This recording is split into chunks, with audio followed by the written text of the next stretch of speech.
인터넷에서 허리 통증에 좋은 운동, 스트레칭을 검색하면 허리와 코어 근육의 강화와 유연성을 위해서 허리 앞으로 굽히기, 윗몸 일으키기, 누워서 다리를 가슴으로 당기기, 다리 들기, 철봉에서 다리 들기 등을 허리 통증에 좋은 운동과 스트레칭으로 소개하고 있다. 이는 잘못된 정보이다.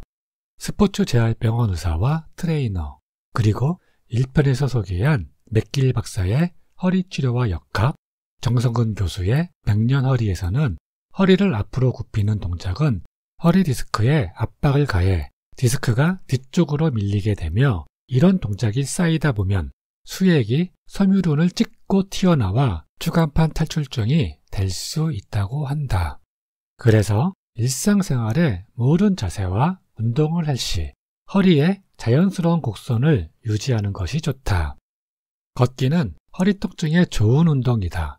하지만 허리 통증이 심할 시 10분 이상 걷기도 힘든 사람들이 있다. 나 역시 통증이 심할 시 10분 이상 걷기 힘든 상태여서 트레이너에게 걷기 운동에 대해 문의했다. 트레이너는 통증이 없는 한도 내 걷기를 여러 번 하라고 알려주었다. 즉, 10분 걸으면 통증이 오는 나 같은 경우에는 한 8분 정도 걷고 1시간 정도 쉬었다가 다시 8분 정도 걷는 것을 1일 3에서 5회 정도 해주면서 통증이 없는 범위 내에서 시간을 조금씩 늘려가는 것을 권장하였다. 걸을 때 가장 중요한 것은 올바른 걷기이다. 시선은 정면을 향하게 머리를 똑바로 들고 가슴은 앞으로 내밀고 어깨를 활짝 펴고 허리는 자연스러운 곡선을 유지하는 좋은 서있기 자세가 걷기의 시작이다. 그 다음 허리를 단단하게 고정시켜 뒤틀리지 않게 하고 엉덩이만 움직여 다리를 들어 보폭을 크게 하여 가능한 빨리 걸으면서 팔도 가능하면 힘차게 흔들어주는 걷기 자세가 좋다. 허리 통증이 완화되면서 얇아진 오른쪽 다리도 조금씩 두꺼워지고 허리에 조금씩 힘이 붙는 것을 느끼면서 주사치료는 종료하고 운동치료와 자세 교정을 하면서 운동의 강도는 조금씩 강해졌다. 허리 통증이 아주 심한 사람들은 허리 통증에 좋은 운동과 자세 1편을 먼저 시청하는 것을 추천한다. 일상생활에서 허리가 구부러지는 자세가 안 좋다고 했다. 하지만 대부분의 사람들이 의자에 앉을 때, 일어설 때 무의식적으로 허리를 굽히는 자세를 취하게 된다. 이는 허리에 힘을 쓰면서 앉고 일어서 허리에 무리가 되는 동작이다. 허리에 무리가 없는 의자에서 일어나기는 다리를 어깨 너비 정도로 벌리고 허리에 자연스러운 곡선을 유지한 채 엉덩이 관절을 움직여 몸을 조금 앞으로 숙인다. 허리에 힘이 아닌 엉덩이와 허벅지의 힘으로 엉덩이를 앞으로 당긴다는 느낌으로 일어서면 된다. 전 과정에서 허리에 자연스러운 곡선을 유지하여야 한다. 신발끈을 묶을 때 허리를 굽혀서 끈을 묶는 것도 허리에 무리가 간다. 허리에 무리를 줄이기 위해서는 한쪽 다리를 의자 등 높은 곳 위에 놓고 허리에 자연스러운 곡선을 유지한 채 올린 다리 쪽으로 엉덩이를 움직여 몸을 앞으로 보내어 신발끈을 묶으면 된다. 허리 통증이 완화되면서 강도가 높아진 운동 5가지에 대해 알아보자. 1편에서 하였던 경사대에 서서 종아리 근육 풀어주기, 서서 허리를 뒤로 젖히는 맥켄지 신전 운동, 누워서 한쪽 다리 들기, 엎드려 허리 드는 맥켄지 신전 운동은 지속적으로 하면서 엎드려 허리 드는 맥켄지 신전 운동은 강도를 조금씩 높였다. 허리를 들 때 팔꿈치로 몸을 지지하면서 들었던 자세는 손바닥으로 몸을 지지하면서 더 많이 들어 올렸다. 마찬가지로 몸을 들어 올려 5에서 10초 정도 버티다 다시 천천히 내려오는 동작을 2세트 15회, 총 3세트를 실시하였다. 몸을 들어 올린 자세에서 1분 정도 1회에서 3회 정도 해주는 것도 좋다. 다음은 스쿼트 자세이다. 처음에는 일반적인 스쿼트 시 허리의 통증을 느낄 수 있다. 운동 시 통증을 느끼지 않는 범위에서 하는 것이 기본이라고 했다. 그래서 처음에는 벽과 허리 사이에 짐볼을 대고 하는 스쿼트를 실시하는 것이 허리에 부담이 적다. 다리를 어깨 너비로 벌리고 벽 앞에 선다. 벽과 허리 사이에 짐볼을 넣고 허리에 자연스러운 곡선을 만들고 계속 유지하면서 무릎을 구부리며 엉덩이를 뒤로 쭉 빼면서 몸을 낮추면 된다. 스쿼트 자세에서 5초간 유지한 후 다시 일어서면 된다. 처음부터 몸을 많이 낮출 필요는 없다. 이 동작이 익숙해지면 짐볼 없이 실시를 하고 조금씩 몸을 더 낮추면 된다. 전 자세에서 허리는 자연스러운 곡선을 유지해야 하며 몸을 낮출 때 아래로 앉는 것이 아니라 뒤로 앉는다고 생각하면 된다. 또한 무릎이 발가락 앞으로 나가지 않도록 유의한다. 몸을 낮출 때 후 하고 숨을 내쉬고 일어날 때 코로 들이마시면 된다. 다음은 맥길 박사가 모든 사람을 위한 필수 운동으로 고안한 빅3 운동 중 누워서 어깨를 살짝 드는 컬업이다.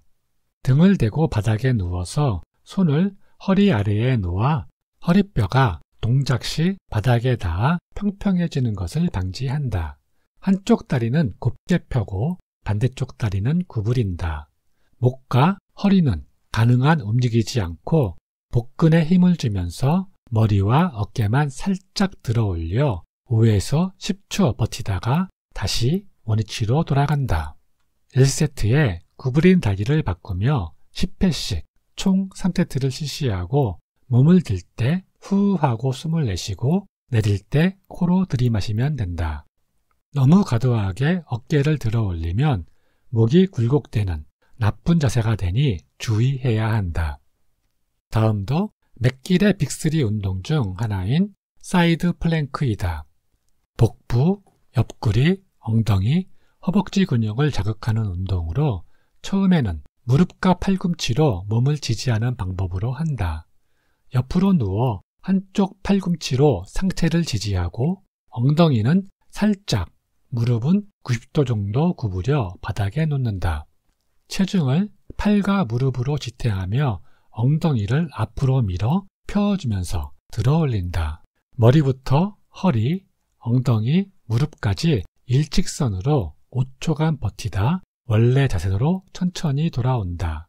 한쪽 팔로 지지해서 10회, 반대쪽 팔로 지지해서 10회 하는 것이 1세트로 총 3세트를 한다. 숨은 몸을 들어 올릴 때 후 하고 내쉬고 내릴 때 코로 들이마시면 된다. 이 운동 시 통증이 없고 동작이 쉬워지면 팔꿈치와 발로 몸을 지지하는 형태로 강도를 높이면 된다. 팔꿈치로 상체를 지지하고 다리만 바닥에 닿게 한다. 위쪽 발을 아래쪽 발 앞에 놓이게 한다. 엉덩이를 들어 올려 팔꿈치와 발로 몸 전체를 지지한다. 이때에도 머리에서 허리, 엉덩이, 발끝까지 일직선이 되어야 한다. 다음도 맥길의 빅3 운동인 버드도그이다. 허리와 등, 엉덩이 근육을 단련시키고 척추를 안정화시키면서 엉덩이와 어깨를 적절하게 움직일 수 있게 해준다. 네 발로 기어가는 자세를 취하고 무릎은 엉덩이 아래에서 골반 너비로 벌리고 손은 어깨 아래에서 어깨 너비만큼 벌린다. 허리는 자연스러운 곡선을 계속 유지한다. 한쪽 팔을 주먹을 쥐고 들어 올려 앞으로 쭉 뻗고 동시에 반대쪽 발에 발꿈치를 밀면서 들어 올린다. 이때 복부에 적당한 힘을 가해 몸통이 움직이지 않아야 한다. 팔은 어깨 높이보다 발은 엉덩이 높이보다 높게 들어 올리면 안 되고 가능한 몸통과 수평이 되게 한다. 이 자세에서 5에서 10초 버티다가 제자리로 돌아오면 된다. 이 운동이 힘들고 균형을 잡을 수 없는 사람은 네 발 자세에서 한쪽 팔만 들거나 한쪽 다리만 드는 운동을 먼저 하는 것이 좋다. 한쪽으로 10회, 반대쪽으로 10회 하는 것이 1세트로 총 3세트를 실시하면 된다. 숨은 팔과 다리를 들어 올릴 때 후 하고 내쉬고 내릴 때 코로 들이마시면 된다. 그리고 허리의 통증이 완화되면서 걸을 수 있는 시간이 계속 증가하여 가능하면 매일 30분에서 1시간 걷는 운동을 실시하고 있다. 상기 운동 방법에서 세트 수와 횟수는 통증 상황에 따라 줄이거나 늘릴 수 있다. 맥길 교수의 저서 허리 치료와 역학에서는 역피라미드 형태를 추천하고 있다. 1세트에 6회를 하였다면 잠시 쉬고 2세트에는 4회, 3세트에는 2회를 하는 형태이다. 중요한 것은 통증이 없는 상태까지만 운동을 하는 것이다. 그리고 허리 건강을 위해 가장 중요한 것은 일상생활에서 허리를 굽히거나 뒤트는 동작은 의식적으로 없애고 허리의 자연스러운 C자형 곡선을 유지하는 것이다. 다음 편에는 허리의 통증이 거의 없어진 상태에서 하였던 좀 더 강도가 높은 운동에 대해 3편으로 소개하겠습니다.